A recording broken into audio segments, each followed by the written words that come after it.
Hello everyone, Nary here from Drakewing Gaming. Some of you know me on Twitter, The Gaming Dragon. Today I'm coming at you with another Let's Play episode of Dawn Chorus, Lake's Path. That's right, ladies and gentlemen, Day 2 content for Lake's Path has been released, and I am ready to get into it. Or him. Sorry, I gotta be more professional about this. Hey, but if my voice sounds a little bit lower in this, it's because I'm recording this at night and everyone is asleep, so I'm trying to be courteous, trying not to wake anyone up. I've turned the volume up, so hopefully you guys will be able to hear me just fine. Anyway, guys, let's jump right into it, shall we? All right, alarm chain, you're up. No, don't. Okay. Thank you. All right. Like says thank you. Ooh. There's that creepy shepherd's noise, as one of my friends calls it. All right. All right. My consciousness comes and goes in waves. I can feel something warm and pulsating just at the edge of my thoughts. But as I try to grasp it, it dissipates. Where am I? Oop. The moon is illuminating the room with a silver glow. The shadows it casts on the wall seem to move, mingling and morphing. A dark figure walks across the room quietly, a maned one. It shoots me a quick look before continuing to the door. I try to comprehend what I'm seeing, but another dream washes over my mind like a wave, pulling me back into the formless sea. It looks like Lake is sneaking out. Oh, Lake, where are you going? Day 2. Carvine? Carvine? Hey, come back to us. My thoughts branch out chaotically and then fade into oblivion, like lightning in slow motion. Oh my god, that's so good. Oh my god. Oh, that's perfect. He's so pretty. He's so pretty. I just want to pet him and smooch him. Why is there a lake hanging above me? What's going on? Rise and shine, Carvine. It's morning already. Morning? It cannot be morning. I feel half dead. Well, sort of. I think the sun is rising right now. Ah, I'm at Lake's room. He and Jorgen invited me to stay with them after stargazing yesterday. What hour is it? 6:40. Only 20 minutes left until breakfast. Oh, that's not much. I rub my eyes, feeling the life returning to my limbs. Give me a moment. I need to wake up first. I groan loudly and stretch out. I check every muscle, readying it for the whole long day ahead of us. Alright, guys, I got something in my throat. Ugh, getting up is the last thing I'd like to do now. Probably gonna have to censor that because YouTube is like, no boobas. The battle against bad gravity is vicious, but I finally emerge victorious. Although, as soon as I'm on my paws, an overwhelming urge to crawl back under the duvet overcomes me. You're up. Good. I was beginning to think I'd have to fetch a bucket of water for you. Don't you dare. Ever. Unless you have a death wish. Also, I was sure we would have to wake you up, not the other way around. I dreamed my head woke me up, and I remembered about the trip today and got so excited I couldn't get back to sleep. Besides, it's already somewhat late. Jorgen is already in the bathroom. I'll go after him. Unless you want to go first, that is. You can go. I need a moment. What were you dreaming about that woke you up? Oh, you were in that dream, actually. We were exploring some town together. It had some thin but monstrously tall glass towers, looking like something straight out of a sci-fi novel, and several small rivers were flowing through it. I remember we went to a bakery to grab something to eat. They had delicious-looking blueberry pies and carrot cakes, and some apple cakes like the ones from yesterday, too. That sounds rather nice. Not like something that would wake me up. Oh, hello, bat boy. Good morning. Morning. Huh. I can't say with full certainty as Jorgen is partially obscuring them with his arms, but... Are these top surgery scars? Hey, can I take the bathroom now? Go ahead. I'm all done. It's really weird seeing you up before 8. Are you feeling alright? Never been better. Carvine, did you give him something? Me? No. Jorgen dresses up quickly and rather gracefully, again in all black clothes. Okay, I'll make it quick. We have to go out soon. Good morning to you too, Carvine. I hope you slept well. No lying snoring keeping you up all night. Thankfully, no. Sleeping on the floor was surprisingly comfortable, too. I was afraid I'd wake up with my back killing me, but no, it was no worse than sleeping in a bed. You want some Sorry, I don't know what it is in my throat right now. You want some hibiscus tea before breakfast, maybe? There's still some left over from yesterday evening.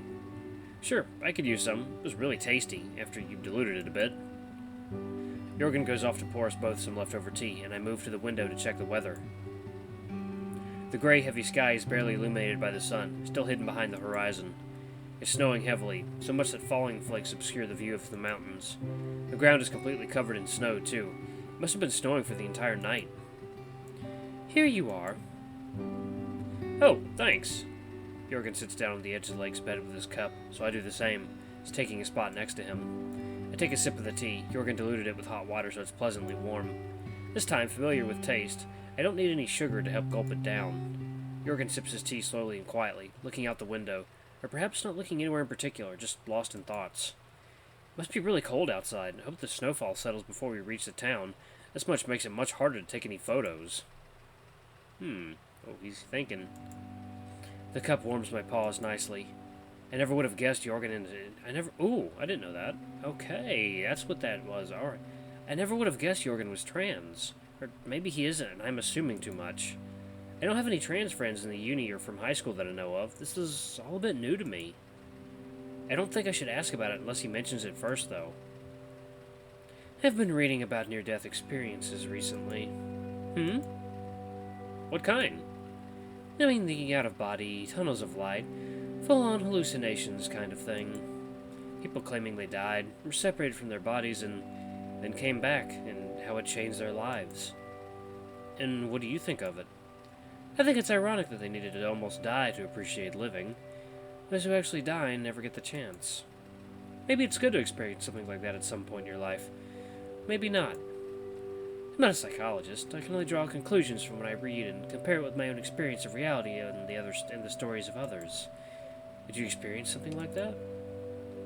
In a way, but not really. I've had a few situations in which I was in some serious danger, but that's not the same. None of these changed my life much. At most, maybe I get a bit angrier. Oh. Why angrier? What happened? You know, the one thing that really irks me is injustice. It's endlessly frustrating that bad deeds can go unpunished. But that's how life is. Sometimes there's nothing you can do other than accept your situation and move on. The milky glow of the dispersed sunlight reflects on Jorgen's glasses as he turns his head to look outside again. That ended on a somber note, sorry. That wasn't my intention when I started the conversation. What I meant to say is that it's good to learn to appreciate life while we're living. I nod and sip the tea again. It's still bitter, but I don't mind. What about you? Ever been close to death?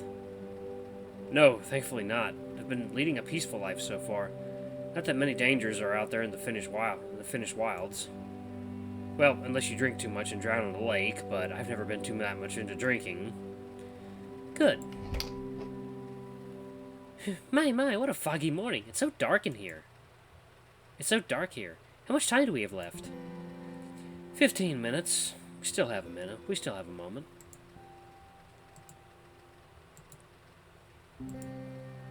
So Jorgen is trans, or possibly trans. Interesting.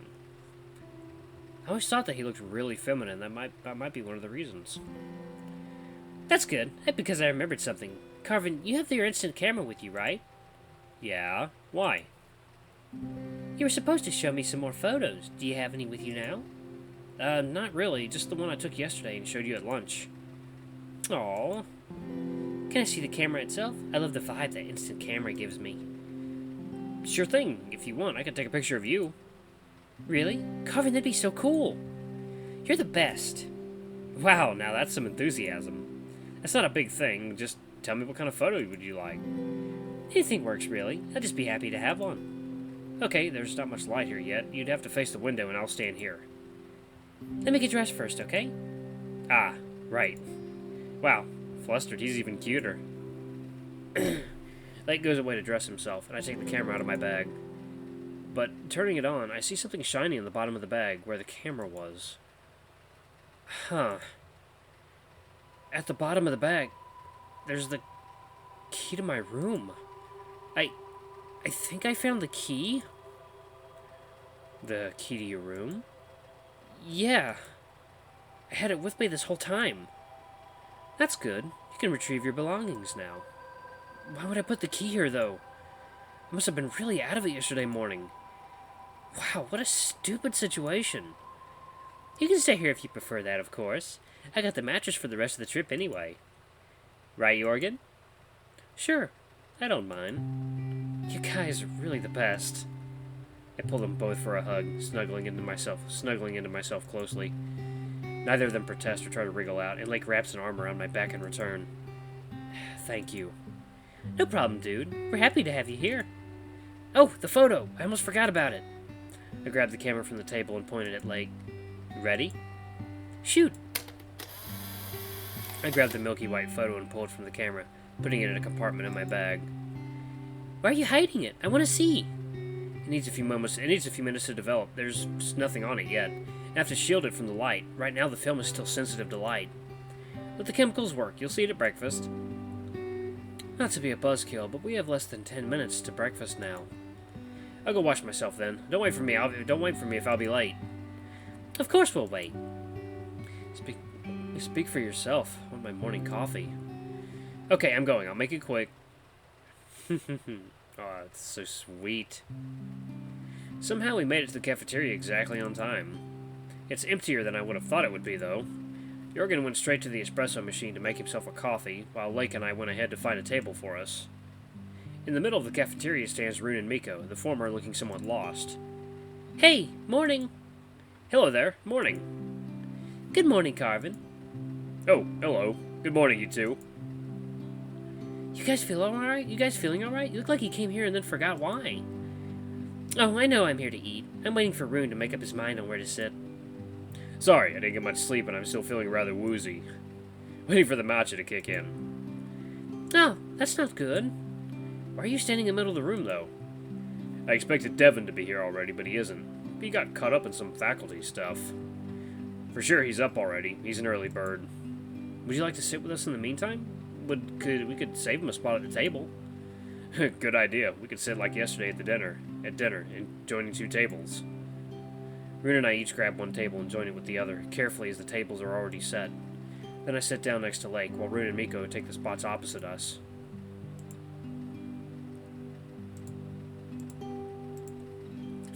Morning, guys! Hello, why are you all so quiet? Excuse me, coming through. Oh, it's you two. Are you joining us? If that's fine with you. Sit wherever you like. There's plenty of seats left here. Thanks, much appreciated. Jorgen and Travis choose to sit next to each other, next to me. And Jorgen sits down next to Lake, leaving a free spot next to Rune. How are you all feeling? Ready for the hours of lectures ahead of us? Oh, don't remind me. I'm slept like shit. Looks like it's not just me. Not very comforting, though, is it? No. What do you think we will get? Oh, I hope they serve croissants. I rarely buy them for myself, but I hunt for them every time I'm staying at a hotel. It's almost a tradition for me at this point. Pancaker again would be nice, but I doubt we'll get the same thing 2 days in a row. I bet it's on a breakfast cereal. What else would the bowls be here for? Everyone seems to like talking about the food. After all, that's one thing that connects us all. People from all the backgrounds of every class, every age, and every profession. Students and professors, millionaires and factory workers, best friends and complete strangers. We all have to, and like to, eat. In the meantime, a few of us went for a glass of juice or coffee from the espresso machine standing at one of the tables near the entrance. The cafeteria slowly fills with people, but even though it's already past 7 o'clock, there's still some people from our table missing. At that moment, Devin walks into the cafeteria with Professor Arn. Attention, everyone. Sadly, we have to start the day with some bad news. Due to the heavy snowfall, the bus won't be able to come for us, so we have to skip today's trip to the town. Fortunately, we won't miss all the lectures. The university is working hard right now to set everything up for online streaming, and we'll watch them from here in the cafeteria. However, only the lectures held in the main lecture hall will be streamed. That's all for now. Breakfast will be served in a minute. As soon as Devin finishes speaking, a hubbub of students' mixed voices fills the room. The Panther makes his way towards our table and sits down next to Rune with a sigh. Morning, Devon. Is everything okay? Yes, thank you. I'd hoped to have a less eventful morning, but everything's fine. So, we're stuck in the guest house? Unfortunately. Only until the afternoon. The snowplow should get here by then. As if on cue, the guest house staff enters with a cart with our food. And yes, they have croissants. Each table gets a basket with various kinds of bread, an assortment of jams and pastes, and a pitcher of milk and a bag of corn cereals. There's also a separate dish of sweet pastries and one with brunost, as well as regular coconut cheese and a bowl of fruits. Looks like they don't serve fish in this guest house. Not that I mind, I haven't had any in a long time. I'm not a fan of very sweet breakfast, so I skip the cereal and just make myself a few sandwiches and grab a croissant. Sad thing. You're gonna make me drop my croissant! God, I remember that. I love that. Next to me, Lake starts putting a bit of everything on his plate. Two pastries, a few slices of bread he tops with cheese and tomatoes, some more with cocoa paste and jams, some strawberries and oranges, and then a bowl of syrup. God, that sounds like such a damn good breakfast. Jorgen looks at that with disapproval, just sipping on his coffee. You will get round in no time if you keep eating like this, Lake. Oh, shush, I'm on a trip. I can let myself indulge like this once in a while. Where do you fit all that, anyway? You're as thin as a sheet of paper. Hey, I'm not that thin. I have a fast metabolism. Oh, sorry, guys. It's actually late. Hey, Carvine, you're not eating anything? Still thinking of what to grab, but maybe I'll go with a bit of everything, too. And how are the pastries? I feel like having something sweet today. Easily as good as yesterday's sunshine rolls.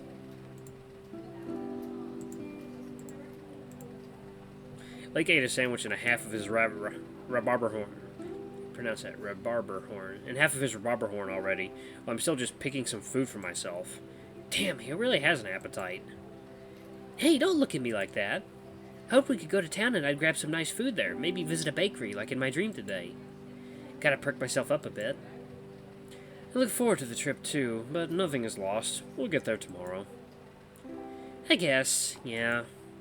Tomorrow's still quite far away, though. Well, enjoy today, then. Jorgen, you're not eating anything? A coffee for me is enough. I'll grab an apple or two later. Hey, those rhubarber horn are really tasty. I'll take your word for it. I stay away from anything that has rhubarb in it. I wonder if cereal with coffee would taste okay. Yes, it does. Lake. What? Don't. As I'm listening to all the conversations happening around me, a warm feeling arises in my chest. It's been only a day since we arrived, but we already look and act like a group of friends. Even if we all study in different departments, just for the duration of the camp we can keep together. And it makes me happy. Bunch of friends, bunch of cuties. That was a nice meal. Not bad, yeah. The key to a good meal is variety. Amen to that. Oh, by the way, Carvine, did you find your key? Oh, yeah, just this morning. Oh, that's good. Where was it? I hope no one would ask, but this is embarrassing as hell. I had it in my camera bag. Carvine, one day you're going to forget your head somewhere. What's important is that I have it back. Where'd you stay the night, then? Oh, Lake and Jorgen were kind enough to take me in, although they only had 2 beds, so they borrowed a mattress from Travis. That also replies to Miko's question from yesterday, I guess. Ah, so that's what you needed the mattress for. Travis looks somewhat taken aback. Should I feel insulted or something? Oh, you little weasel. I'm gonna ruffle your hair. Yeah, what did you think we were going to do with it? I don't know. You just asked if I had a spare one, then came straight to my room to borrow it. Oh, by the way, Carvine, can I go see your room again after breakfast? You had a nice view from there.